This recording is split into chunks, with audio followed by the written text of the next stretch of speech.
अक्सर हम सब अपने घरों में सीसीटीवी कैमरे क्यों लगवाते हैं? जाहिर है, सुरक्षा के लिए, मन की शांति के लिए, है ना? ये सोचकर कि भाई अब हमारा घर, हमारा परिवार सब महफूज है। लेकिन जरा सोचिए, क्या हो अगर वही कैमरा जो हमारी सुरक्षा का कवच है, वही हमारी जिंदगी का सबसे बड़ा खतरा बन जाए? ये सवाल अब सिर्फ एक सवाल नहीं, बल्कि एक बहुत जरूरी मुद्दा बन चुका है। और पता है, हाल में कुछ ऐसी घटनाएं हुई हैं जो बताती हैं कि ये कोई फिल्मी कहानी नहीं बल्कि एक कड़वी हकीकत है। तो चलिए दो ऐसी ही कहानियों पर नजर डालते हैं जो शायद हमारी सोच बदल देंगी। तो सबसे पहले यही सवाल उठता है कि ये कैमरे असल में सुरक्षा हैं या फिर एक अनदेखा खतरा? पहला मामला हमें सीधा दिल्ली ले जाता है। यहां दिल्ली पुलिस ने हाल ही में एक ऐसे गिरोह का पर्दाफाश किया जो, सुनिए, सोलर पावर वाले सीसीटीवी कैमरों का इस्तेमाल जासूसी के लिए कर रहा था। और ये कैमरे कहां लगे थे? सेना के ठिकानों जैसे बेहद संवेदनशील इलाकों में। और इनकी लाइव फीड सीधे पाकिस्तान में बैठे हैंडलर्स को भेजी जा रही थी। मतलब ये सिर्फ प्राइवेसी का मामला नहीं है, ये तो बहुत बहुत ज्यादा गंभीर है। अब देश की सुरक्षा से हटकर आते हैं हमारे घरों के अंदर, क्योंकि अब जो दो मामले हम देखने वाले हैं वो दिखाते हैं कि ये खतरा कितना पर्सनल और कितना बड़ा हो सकता है। पहली कहानी मुंबई से है, एक यूट्यूबर की कहानी जिनकी निजी जिंदगी को सरेआम कर दिया गया। ये केस दिखाता है कि कैसे एक सिक्योरिटी का डिवाइस ही प्राइवेसी पर हमले का हथियार बन जाता है।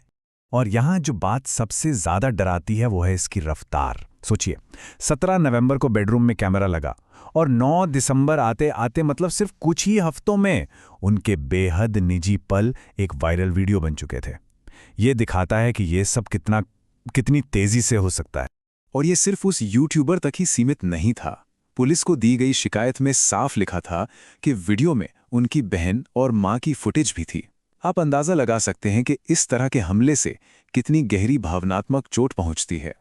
तो ये तो हुई एक पर्सनल केस की बात। अब चलिए एक व्यक्तिगत मामले से आगे बढ़ते हैं और देखते हैं एक बहुत बड़े ऑर्गेनाइज्ड क्राइम को। गुजरात में एक ऐसे रैकेट का भंडाफोड़ हुआ जो पूरे देश में फैला हुआ था। और जरा ये नंबर देखिए, 50,000 कैमरे हैक किए गए। ये कोई छोटा मोटा हैक नहीं था, ये एक बहुत बड़ा विशाल ऑपरेशन था। और ये सिर्फ एक शहर या राज्य की बात नहीं है। नहीं, ये रैकेट पूरे 20 राज्यों में फैला हुआ था। सोचिए, अस्पताल, स्कूल और हजारों निजी घर सब इनकी जद में थे। और ये सब क्यों हो रहा था? सिर्फ पैसे के लिए। इन हैक की गई फुटेज को सोशल मीडिया पर बेचा जा रहा था और कीमत सिर्फ 800 रुपए से शुरू। मतलब हमारी और आपकी प्राइवेसी को एक बिकाऊ सामान बना दिया गया था। तो सवाल उठता है कि आखिर ये हैकर्स ऐसा कर कैसे पाते थे? उनका तरीका काफी सिस्टमैटिक था। वो सबसे पहले कमजोर पासवर्ड वाले कैमरास को ऑनलाइन ढूंढते, फिर एक खास सॉफ्टवेयर टूल से सिस्टम में घुसने का रास्ता बनाते और बस फिर लाइव फीड देखते, फुटेज डाउनलोड करते और उसे ऑनलाइन बेच देते थे। अब एक बड़ा सवाल ये है कि आज के कैमरे इतने वल्नरेबल, इतने असुरक्षित क्यों हो गए हैं? इसका जवाब पता है कहां छिपा है? पुरानी और नई टेक्नोलॉजी के फर्क में। देखिए, पुराने सीसीटीवी कैमरे ना एक बंद सिस्टम की तरह थे। मतलब वीडियो रिकॉर्ड हुआ और एक लोकल बॉक्स में सेव हो गया, कहानी खत्म। लेकिन आज के कैमरे वो इंटरनेट ऑफ थिंग्स यानी आईओटी डिवाइसेस हैं।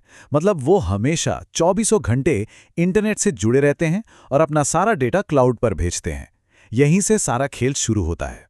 अब ये इंटरनेट ऑफ थिंग्स या आईओटी आखिर है क्या भला? बहुत सिंपल है। ये उन सभी डिवाइस का नेटवर्क है जो इंटरनेट से जुड़े हैं, जैसे हमारा स्मार्ट टीवी, स्मार्ट घड़ी और हाँ, हमारा सिक्योरिटी कैमरा भी। तो चलिए अब जरा इस पूरी प्रोसेस को और करीब से देखते हैं और समझते हैं कि हैकर्स को घुसने का मौका मिलता कहां से है। तो होता क्या है, जब एक कैमरा वीडियो रिकॉर्ड करता है तो वो डेटा इंटरनेट के जरिए कंपनी के सर्वर तक जाता है और ये सर्वर अक्सर चीन जैसे देशों में होते हैं। फिर वहां से वो डेटा हमारे फोन के ऐप पर आता है। इस पूरे सफर में कई सारे स्टॉप्स हैं और हर स्टॉप पर एक खतरा है। सबसे आम और सबसे बड़ी गलती, कमजोर पासवर्ड। लेकिन सिर्फ यही नहीं, कंपनी के सर्वर से डेटा लीक हो सकता है।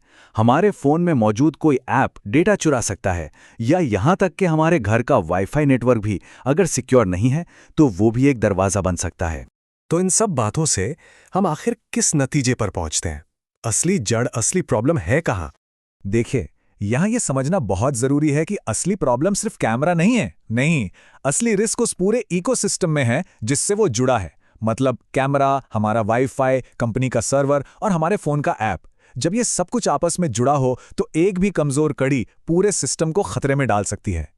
तो अगली बार जब भी किसी सिक्योरिटी कैमरे पर नजर पड़े तो एक सवाल जरूर सोचिएगा।